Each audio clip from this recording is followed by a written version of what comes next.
Assalamualaikum warahmatullahi wabarakatuh. Eee, Selamat pagi, siang, sore, dan malam, dimanapun kalian berada. Di sini saya akan mencoba untuk bisa menjelaskan tentang topik pertama atau pemicu satu dari, mata kuliah biologi molekuler tentang asam nukleat. Kalau misalkan kita bicara tentang asam nukleat, itu pasti akan ada kaitannya tentang DNA juga ya. Oke. Nah, asam nukleat, kalau kita lihat dari asam nukleat ini sebenarnya, eee, dimulai dari adanya struktur dari nukleotida.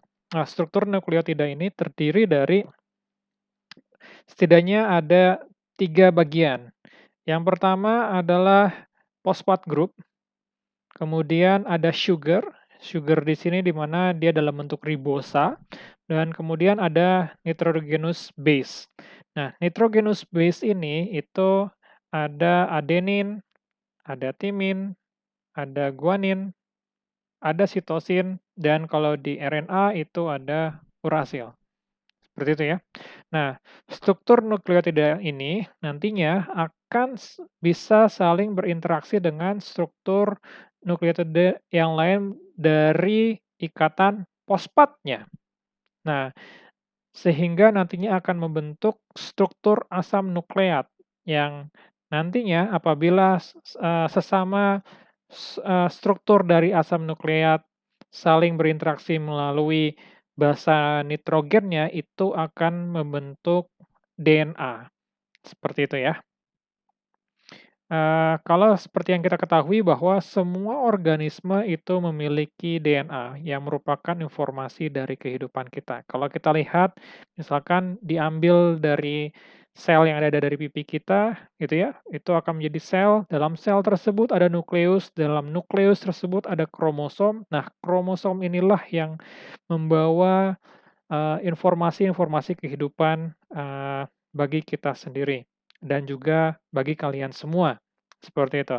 Nah, bagaimana misalkan orang tersebut, misalnya, eee, tinggi ataupun pendek gitu ya, ataupun misalkan, memiliki rambut berwarna hitam, pirang, atau agak kecoklatan, atau putih, seperti itu. Atau misalkan mata sipit atau mata agak besar. Nah, inilah yang, eee, bisa terbentuk hasil dari informasi yang ada di dalam DNA tersebut. Jadi kalau misalkan ada sedikit kesalahan informasi yang ada di dalam DNA, bisa terjadi adanya mutasi sehingga nanti terbentuklah, eee, sindrom-sindrom yang itu sangat-sangatlah langka, seperti yang sudah kita pelajari sebelumnya di pelajaran biologi sel. Oke, tidak hanya dalam eukaryots, DNA itu juga ada di bakteri ya, di sini ada kromosomal DNA dan juga ada plasmid DNA untuk di sel bakteri, oke. Nah, genom itu berbeda dengan DNA. Genom ini merupakan complete sets of genes in organisms. Sedangkan kalau untuk DNA itu merupakan self-replicating molecule by sequence of nucleotida present in living organism, gitu ya. Jadi kalau misalkan genom itu keseluruhan dari DNA, sedangkan kalau DNA itu adalah lebih ke arah molekulnya yang terdiri dari sequence dari nukleotida yang terdapat dalam makhluk hidup. Nah, ini merupakan perkembangan dari penelitian tentang DNA. Di awal, eee, penelitian dari DNA ini lebih ke arah, apakah DNA tersebut bisa membawa informasi kehidupan atau tidak, dan itu terbukti bahwa DNA bisa membawa informasi kehidupan dengan ditemukannya, eee eee, hereditas dari kacang polong oleh Gregor Mendel. Nah, inilah yang, pada sampai sekarang ini, keturunan atau misalkan teori Gregor Mendel sangatlah digunakan untuk mengetahui tentang hereditas, seperti itu. Nah, tahun 1950-an ini lebih berfokus pada struktur DNA. Jadi pada saat itu belum diketahui struktur DNA itu seperti apa sih, gitu ya. Ada yang melihat bahwa dia itu seperti acak-acakan gitu kan ya. Nah, barulah pada tahun 1953 ini James Watson Crick, itu dia, menghasilkan struktur DNA yang kita kenal sampai sekarang yang berbentuk double helix, ya. Nah, kemudian tahun 1977 ini merupakan tahun di mana, dikembangkannya Sanger sequencing. Jadi pada tahun tersebut, ini awal mula di mana kita bisa mengetahui sequence, nukleotida yang ada di dalam DNA, ya. Kemudian, tahun 1983 ini adalah penemuan, dari reaksi PCR pertama kali. Jadi pada saat itu DNA polymerase sudah diteliti dan sudah ditemui, dan barulah pada tahun 1883 ini, eee, si Kary Mullis itu berhasil melakukan reaksi PCR pada template DNA yang, eee, dia teliti, seperti itu. Nah, tahun 1990-an itu merupakan tahun pertama, telah terjadinya genome sequencing untuk bakteri, ya. Jadi itu pertama kalinya whole genome sequencing dilakukan, barulah tahun 2000 sampai 2003, dengan Human Genome Project, di mana whole genome dari manusia itu semuanya selesai di-sequencing, seperti itu ya. Nah, ke depannya, eee ilmu tentang DNA ini masih sangat-sangatlah berkembang, tidak berhenti sampai sini. Mulai dari adanya synthetic bacterial genome, kemudian ada synthetic protein, kemudian juga seperti yang kita ketahui perkembangannya sekarang ini, ditemukannya suatu tools untuk DNA editing, yaitu CRISPR-Cas system yang bisa mengedit DNA, secara spesifik. Lanjut saja, di sini saya akan mencoba untuk bisa menjelaskan tentang pemicu satu tentang asam nukleat. Oke, di sini saya mencoba mengambil suatu artikel, dari kontan.co.id yang berjudul tentang hendak tes DNA, seginilah biaya yang harus Anda siapkan. Ini saya bacakan saja secara singkat, bahwa tes dari DNA deoksiribonucleic acid tidak hanya untuk bisa mengetahui garis keturunan, tetapi juga bisa untuk mengetahui riwayat kesehatan, resiko penyakit tertentu pada seseorang, atau bahkan untuk bisa, eee mengecek status kriminal dari suatu tersangka, gitu ya, seorang tersangka. Nah, jadi sebenarnya apa sih tes DNA itu? Nah, mengutip dari situs resmi RSUP Sanglah, tes DNA merupakan pengujian atau tes untuk mengetahui informasi genetika dari seseorang. Nah, pertanyaan adalah berapa sih tarif tes DNA? Oke, ini cukup menarik untuk tarif tes DNA ini sendiri. Nah, di sini tertera bahwa di RSUP Sanglah dibanderol tarif tes DNA sekitar 7 juta sampai 8 juta rupiah, hanya untuk sekali tes saja. Kemudian untuk di RSUP Cipto Mangunkusumo, RSPM ya, itu memasang tarif sekitar 10 juta untuk tes DNA keturunan, gitu ya. Angka yang cukup fantastis untuk hanya sebuah reaksi PCR.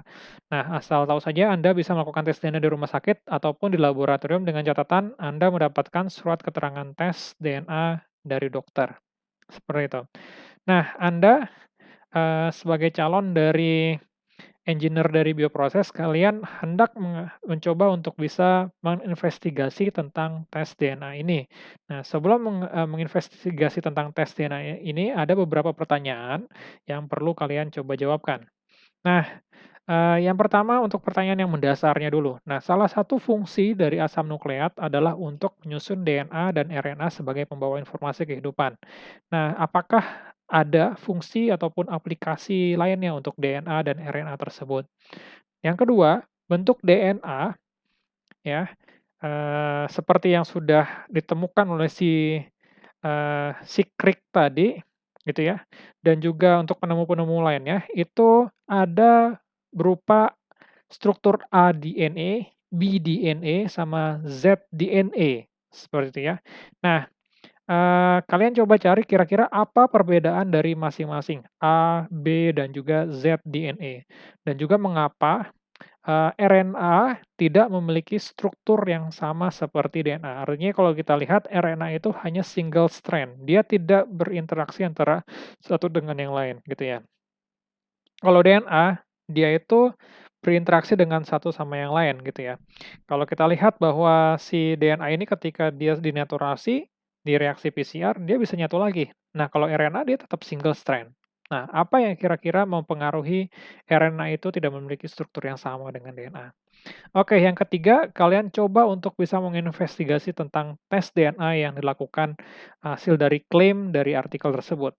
Untuk mengetahui kecocokan, keturunan, ataupun mengidentifikasi tindak pidana, seringkali kita gunakan tes DNA. Sebenarnya, tes DNA seperti apa sih yang dilakukan? Jadi maksudnya di sini, kalian coba investigasi kira-kira apa DNA yang menjadi target, gitu ya. Dan kemudian setelah kalian tahu apa DNA yang menjadi target, kira-kira untuk bisa melakukan tes DNA tersebut, kira-kira bahan apa aja sih yang dibutuhkan, gitu kan ya. Nah, dari bahan-bahan tersebut, kalian coba cari informasinya, lewat internet saja, bisa dari berbagai sumber, gitu ya. Kira-kira apakah harga tes DNA tersebut wajar? Gitu ya. Seperti yang sudah kita ketahui, ada yang mematok harga 7 juta, ada yang mematok harga 8 juta, ada yang mematok harga 10 juta. Apakah itu wajar? Gitu ya. Seperti yang kita ketahui kalau misalkan untuk tes COVID-19 saja itu harganya 1,5 juta, ya. Ada yang 1 juta, sedangkan ini untuk tes keturunan itu sampai 7, 8, sampai 10 juta. Apakah itu wajar atau tidak? Kemudian apakah ada metode analisis DNA atau RNA lainnya yang bisa digunakan? Nah, kemudian yang keempat, ini lebih ke arah mekanisme untuk repair. Jadi banyak sel ekariotik yang memiliki sistem untuk memperbaiki ketidakcocokan, dari si, basa nitrogennya. Salah satunya adalah, ikatan antara guanin dengan timin pada DNA. Nah, bentuk yang sudah diperbaikinya adalah, maaf itu guanin dengan sitosin ya, bukannya guanin dengan timin. Jadi G dengan C. Nah, bagaimana mekanisme perbaikan ketidakcocokan GT tersebut? Mengapa sel membutuhkan mekanisme ini dan adakah hubungan antara sintesis asam nukleat dengan penyakit asam urat? Oke, sekian dulu, untuk penjelasan dari pemicu kali ini. Kalian coba diskusikan dalam kelompok masing-masing. Setelah kalian coba diskusikan dalam kelompok masing-masing, output dari hasil diskusi kalian adalah berupa mind map yang nantinya akan kalian, upload di Emas bersamaan dengan, pembagian dari materi-materi yang akan didalami oleh anggota kelompok masing-masing, seperti itu. Eee, Sekian dulu dari saya, terima kasih banyak. Assalamualaikum warahmatullahi wabarakatuh.